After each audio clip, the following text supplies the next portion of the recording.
Yo, baka yalo kono yalo. Et oui, on se retrouve pour la petite review du chapitre 1058 de One Piece. Oui, je la fais cette petite review en retard par rapport à tous les autres qui ont déjà donné leur avis, mais ce n'est pas grave, on va y aller les amis parce que je viens tout juste de regarder le chapitre, je suis en retard, hélas. Et oui, les vacances, même Oda prend une pause, mais voilà les amis. Donc ce que j'ai pensé de ce chapitre, et ça fait plaisir, c'est qu'il était vraiment incroyable. Moi, j'ai surkiffé. Voilà, on est vraiment dans l'ambiance de One Piece. Comme je le disais, One Piece, c'est quoi? C'est la bonne aventure, c'est le voyage, c'est le rêve de faire le tour du monde. Et là, on est vraiment dans cette ambiance voilà, de vacances, de voyage. Typiquement, au début, on a ce fameux petit délire avec Luffy qui est dans sa cage, évidemment, pour le gag, parce qu'il a fait une connerie au niveau des choix de navigation. T'as Nami qui le reprend, qui l'enferme et qui commence à gueuler sur tout le monde. Elle met un coup de pression à Jinbei, et Jinbei qui est dépourvu, qui est surpris, et les autres, il fait « Oh, qu'est-ce que c'est? C'est du Haki des rois !» Alors qu'on le sait bien que c'est un troll, ce n'est pas du Haki des rois. À prendre au second degré. Franchement, ce chapitre est vraiment à prendre au second degré, tout comme les primes, vous allez le voir. Mais voilà, c'est de rigolo, on est dans l'ambiance de One Piece. Et justement, on va en parler de ces fameuses primes, parce que là, on a vraiment les primes de tous les Mugiwara, et il faut le prendre au second degré. Évidemment, il y en a qui vont le prendre au premier degré. Oui, mais je comprends pas pourquoi Jinbei, il est supérieur à Sanji. Mais si on fait bien attention, les précédentes primes qu'il y avait avant, Sanji était supérieur à Zoro. Et donc, il y a plein de gens qui vont se dire, oui, mais la prime, c'est la dangerosité, ou c'est la puissance. Bah, en l'occurrence, c'était pas la puissance, puisque Sanji était au-dessus de Zoro. Et là, on a Jinbei qui s'intercale entre les deux, alors que très clairement, Sanji est supérieur en termes de puissance à Jinbei. Mais voilà, bon, il y en a qui vont dire t'as des preuves nanani, mais pour moi c'est ça. Mais au-delà de ça, il faut le prendre au second degré. Pourquoi est-ce qu'ils mettent Jinbei entre les deux? C'est pour l'intégrer à l'équipage, c'est pour lui souhaiter la bienvenue, tout simplement. Et comme d'habitude, on a cette fameuse rivalité entre Zoro et Sanji, donc les deux s'embrouillent, et en l'occurrence, ils se servent un peu de Jinbei pour le mettre au milieu, et disent, tu vois Sanji, t'es même pas le numéro 3, t'es le numéro 4 de l'équipage, tu vois, nanani. En plus, Sanji qui signifie 3, c'est pour troller, c'est pour rigoler, et c'était drôle. Donc voilà, on a les fameuses blagues typiques de l'équipage du chapeau de paille. Après, t'as le fameux animal de compagnie Chopper, évidemment, c'est drôle, en même temps, c'est mignon, parce qu'après, t'as toujours ce côté Robin qui arrive avec de la barbe à papa, et Chopper, il adore la barbe à papa. Du coup, c'est mignon, le petit gamin qui aime sa petite barbe à papa. Voilà, on est dans l'humour, de One Piece, on est en vacances de One Piece, on est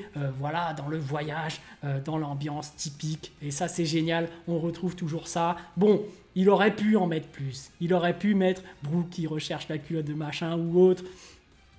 C'est toujours ça One Piece, c'est toujours les mêmes gags, c'est toujours drôle, et là en l'occurrence, pour la suite, va nous parler des fameuses primes de Crocodile, de Baggy, et du fameux Mihawk.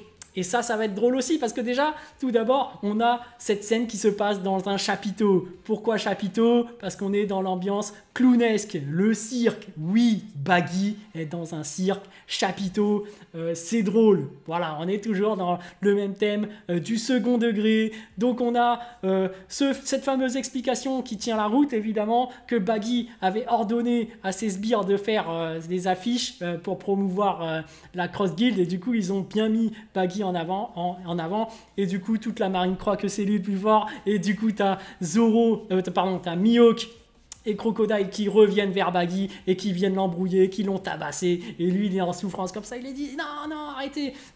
Notamment, il faut aussi remarquer une chose qu'avait dit Ryo Sensei: un Yonko égale 2 commandants, et là, comme Crocodile est devenu commandant et Mihawk est devenu commandant, ils sont venus à 2 sur Baggy. Donc effectivement, ça se confirme. 2 commandants égale un Yonko. Oui.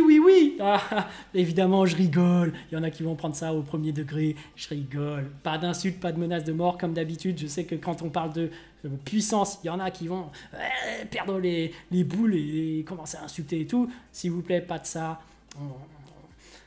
On n'insulte pas, et pas de menace de mort, mais c'est rigolo l'explication qu'ils ont, et finalement Mihawk et Crocodile qui sont d'accord pour laisser le meilleur rôle à Baggy, et lui qui est en pleine souffrance devant tout le monde, qui dit voilà, c'est CrossGuild, c'est moi le chef, nanani, voilà, on est dans le gag. Mais après, on va revenir par rapport à la somme incroyable qu'a cette prime de Mihawk. Est-ce que cette fameuse prime représente la puissance? Est-ce que ça représente la dangerosité? Alors, pour la puissance, moi, je pense que oui, un peu quand même. Mais en tout cas, pour la dangerosité, moi, ce que j'explique, bon, même si c'est du second degré, évidemment, à ne pas prendre particulièrement pour soi et particulièrement au sérieux, c'est que moi, je pense qu'il est carrément dangereux. Parce que Mihawk étant un chasseur de marine, c'est un peu comme dans GTA, tu vois. Dès que tu tues plein de flics, c'est normal que ta prime augmente, que tes étoiles là commencent à augmenter parce que tu es un danger public. Baggy, pourquoi il est aussi dangereux en tant qu'empereur? C'est parce que lui, il a placé des primes sur les marines. Donc tu vois le délire quand même. Les marines ne peuvent plus se promener tranquillement. S'il y a un chasseur de marine, c'est que tu peux plus te promener tranquillement sur les routes. Donc tu es obligé de mettre une autre prime hyper haute pour ce chasseur de marine et pour celui qui est à l'origine de tout ça. Donc Baggy, celui qui place des primes sur les gens.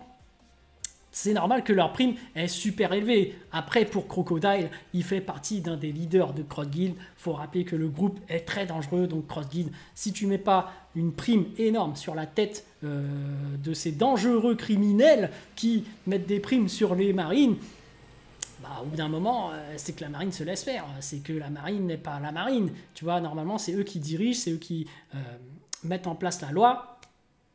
C'est pas aux autres de mettre des primes sur les marines, tu vois. Maintenant, les simples civils, faut se rendre compte, les simples civils, ou même des pirates un peu faibles dans le coin, dès qu'ils verront un marine, ils vont se dire « Ah, c'est bon, je peux m'enrichir, je peux peut-être bénéficier d'un moment d'inattention, et paf !»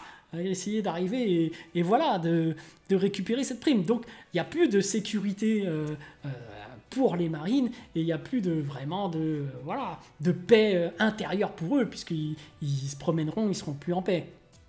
Concernant la puissance de Mihawk, je sais que ça fait énormément de débats sur Internet et je vais vous donner mon avis. Oui, comme je le disais, Mihawk était le second de Shanks et donc là, je pense que son objectif, c'est de rejoindre l'équipage de Shanks. Donc, il va redevenir le second de Shanks. Donc, pour moi, il est plus faible que Shanks. Après, est-ce qu'il a le niveau d'un Yonko? Je pense qu'il est quand même en dessous et qu'il sera vraiment à la limite de Yonko puisque ce sera l'objectif de Zoro, donc l'objectif final. Mais comme je le disais, il y a plein de gens qui s'attendent à voir un fameux combat entre Zoro et Mihawk. Comme je le disais, on va faire une analyse artistique comme je le fais à chaque fois. Donc, comme je le disais, il y a une mise en abîme, c'est-à-dire que Mihawk voit Zoro quand il était avant. Donc, c'est pour ça qu'il fait un peu du mentorat, on va dire. Et c'est un peu la même chose par rapport à Shanks, par rapport à Luffy. Donc il y a une mise en abîme, ils se voient eux quand ils étaient petits, et moi, mon hypothèse, c'est que, voilà, comme auparavant Shanks et Mihawk faisaient partie du même équipage, donc Mihawk étant le second de Shanks, les deux ont déjà trouvé le One Piece.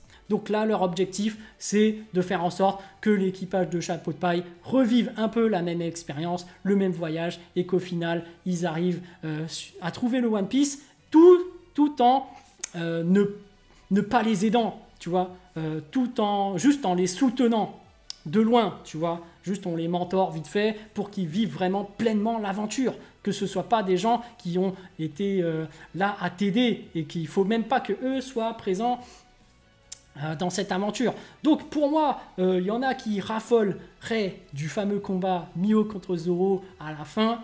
Moi je vous l'ai dit, ça va finir en troll parce qu'on est dans One Piece. Le plus important, c'est l'aventure, c'est le voyage, c'est tout ce trajet qu'on a fait pour retrouver le One Piece. Donc je pense que ça va finir en troll d'Oda. C'est-à-dire que une fois qu'ils auraient trouvé le One Piece, Zoro va dire à Luffy « Bon, je quitte l'équipage », ce qui ferait donc un parallélisme par rapport à Mihawk qui était chez Shanks et qui aurait lui aussi quitté l'équipage pour avoir ce titre de meilleur épéiste. Donc Zoro va dire « Je quitte l'équipage pour aller rejoindre Mihawk et l'affronter pour obtenir ce titre de meilleur épéiste. » Et comme la morale de l'histoire, c'est que la puissance n'est pas importante.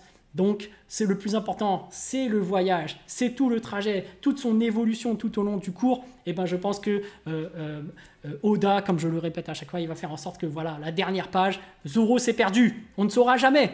qui est le plus fort. On n'aura pas le combat. Donc voilà, les gens qui s'enflamment et qui disent oui, on verra enfin Mihawk à fond, à pleine puissance. Non, on le verra se battre que une case ou deux, selon moi.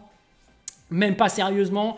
Tout comme Shanks, on le voit dégainer son Haki des rois, c'est tout, ça met en PLS tout le monde, mais on ne verra jamais se battre pour de vrai, à l'épée ou non, on ne saura jamais quelle est la véritable puissance de Shanks et de Mihawk, parce que artistiquement, ils veulent juste te dire qu'il y a une mise en abîme. Voilà, pour moi c'est ça, mon interprétation.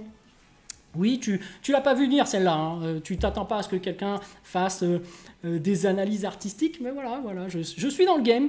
Voilà, une autre vision que tu n'as pas vue. Et comme je le dis, c'est ça le plus important, la morale de l'histoire dans One Piece. Ce n'est pas ce qu'est le One Piece à la fin, puisque comme je vous le dis à chaque fois, ce n'est que le chapeau de paille, mais qu'est-ce qui symbolise le voyage, le rêve de faire le tour du monde, l'aventure, les fous rires. Voilà, l'ambiance vacances, voilà, c'est ça le One Piece pour moi. Donc le chapeau de paille représente ça, mais ce n'est qu'un chapeau de paille. Au final, c'est tous ces voyages qu'on a fait ensemble avec Luffy et les autres. Ce n'est pas la finalité le plus important, ce n'est pas le One Piece, ce n'est pas le fait que Luffy devienne le roi des pirates ou le fait que Zoro devienne le plus puissant épéiste de l'univers de One Piece. Non, le plus important, c'est ce voyage qu'on a fait tous ensemble avec Luffy et les autres, tous ces moments de fou rire qu'on a eu avec eux, toute cette bonne humeur. Voilà, c'est ça One Piece pour moi. Allez, sur ce, je vous dis à plus dans le bus, ou plutôt à plus tard dans le